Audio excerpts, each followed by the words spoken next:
7, 6, 5, 4, 3, 2. Engine start, 1, 0, and liftoff of the Delta II rocket with Kepler on a search for planets in some way like our own. On March 6, 2009, the Kepler spacecraft rocketed into the night sky on its mission to search for Earth-sized planets in our galaxy. It was really an exciting experience to be at the launch. I wondered, is it actually going to get into orbit? Is it going to be successful? Will it find planets? Or will it fall into the sea? There's no backup. This is our chance. So it was really an ethereal experience to be there, watch it blaze into the sky, get into orbit, then finally hear its signal. It's okay, it will work. The spacecraft was designed to search one region of our galaxy for evidence of exoplanets, or planets that are outside our solar system. Using special detectors similar to those found in digital cameras, Kepler will measure the light from many stars and wait for planets to transit in front of them. The system is sensitive enough to gauge the slight dimming of a star's light output when a planet passes between the star and the telescope. Kepler has the unique ability to study the light from an enormous number of stars while gathering very high-quality data about each. Soon after the launch, Kepler was maneuvered into an Earth-trailing orbit around the Sun. 1 month later, the telescope ejected its dust cover, ran its diagnostics, and within a day, the first light test was completed. We had never actually taken a picture of real stars in the sky. This was the first time. It was going to tell us how the optics were working. Are we in focus? Is the light coming in as we expected? And at 9 o'clock, unexpectedly, we got an email from our engineer saying that the data had been transferred to Ames. So I went into the data den where the big computer monitors are, and I pulled up the image. And watching that image stack itself onto my computer screen was like champagne filling a glass with all of the stars that were there. And I knew that there were 4.5 million stars in our field of view, but seeing them displayed there and really understanding the density of stars that we were looking at, it was beautiful. The Kepler telescope stares continuously at the same section of the galaxy for a month at a time, measuring the brightness of its target stars. Once a month, it stops viewing for a few hours to turn back towards Earth to transmit its valuable data. The Mission Operations Team at the Laboratory for Atmospheric Space Physics, or LASP, at the University of Colorado in Boulder, is responsible for controlling the Kepler spacecraft and receiving the data downlinks. The data collected at LASP is sent for processing to the Space Telescope Science Institute on the campus of the Johns Hopkins University in Baltimore, Maryland. There, the science data is decoded and processed, then passed along to the Kepler Science Operations Center at NASA Ames Research Center for calibration and final processing. The Kepler data is 100 times better than the ground-based data that people have seen before. We had to spend a lot of time figuring out how to make the instrument work properly, and we're still spending a lot of time, even now, figuring out how to interpret the data and pull out stuff that's 100 times better than anybody else has done. After only 43 days of operation, Kepler collected a treasure trove of fascinating data. Some of the first researchers on the Kepler team to benefit from the data were focused on the stars themselves. Now let me get into the more interesting part. Their research, called astroseismology, is the effort to understand the structure of stars by studying the unique pulses or quakes that each star generates internally. What we study is the periods of vibrations in stars. The basic properties that we measure are the size of the star and the age of the star.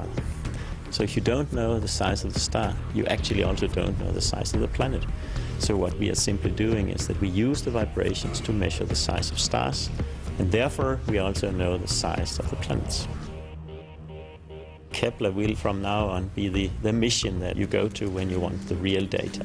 It is a revolution. An early challenge for the Kepler science team was to validate the quality of their first 43 days of data. They chose to observe a previously discovered exoplanet to prove that their methods would work. HAPP 7b is one of 3 known transiting planets that were discovered in Kepler's field of view before we launched, so of course we put them on our target list.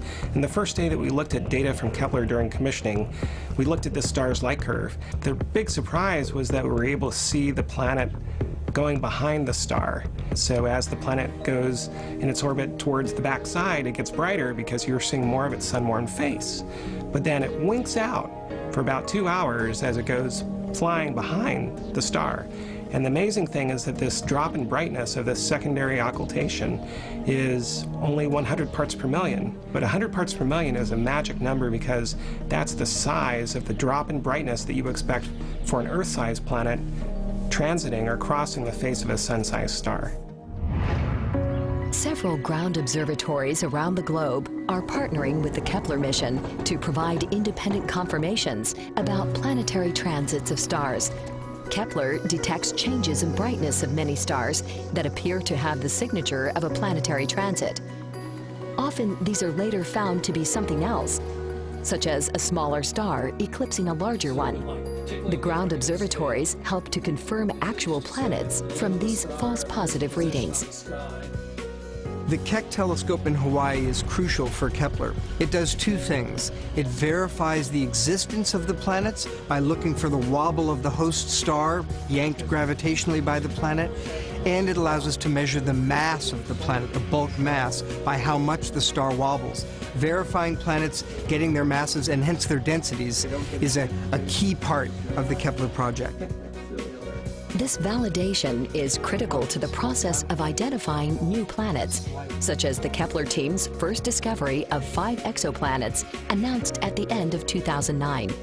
The discovery of these 5 planets, 4 were Jovian-like, that is big gas giants with densities that were surprising, all the way from water, that to styrofoam, a real surprise. But one of them was a planet very much like Neptune, probably rocky inside with an atmosphere. And so this was a very interesting planet, and a planet very close to its star, yet it didn't bloat like the Jupiter-like planets. So again, a lot of information about the structure of these extrasolar planets that will help us understand those planets and our own. By June of 2010, the Kepler team had identified between 300 to 700 planet candidates. They released a data set containing about 300 of these possible planets to their research partners around the world to help accelerate their search. Kepler is revolutionizing the field of exoplanet science. For the first time, a large number of planet candidates can be studied using extremely high-quality data. We're talking about hundreds and hundreds of planets using the best data we have ever seen here on Earth. This will lead to the discovery of many, many new exoplanets and a better understanding of the types of star systems and planets out there. What I find most fascinating is that Kepler is making discoveries of phenomena that we have never before witnessed. As the team continued to analyze their data, they found a system with multiple planets orbiting a single star. This important discovery was announced in August of 2010. Kepler 9 is a very special system because it's the first time that anybody has detected a system of planets where multiple planets are transiting or crossing the face of their stars. Moreover, we found a 3rd planet, much smaller, in a much tighter orbit, 1.6 days. It's 1.6 Earth radii, making it a super-Earth. So we find 2 Saturn-sized planets and 1 super-Earth-sized planet. It represents Kepler's first super-Earth-sized planet, as well as the first discovery of multiple transiting planets in one system. As they continued to process new data and refine their existing data, the Kepler team made perhaps their most important discovery yet. By January of 2011, Kepler reached another major milestone, which was the announcement of the discovery of its first rocky planet, Kepler 10b. This planet is only slightly larger than the Earth, 1.4 times the radius of the Earth, and about 4.5 times as massive as the Earth. But what's really exciting about this planet discovery is that the average density unquestionably says that this is a rocky world. And it's the first such world that is unquestionably rocky. Kepler continues to stare at the stars as it watches for shadows in transit. These shadows will hold the key to a wealth of new discoveries that the Kepler team hopes will answer the question, are Earths common or rare in our galaxy? And the Kepler Space Telescope is the right tool at the right time to finally answer that question.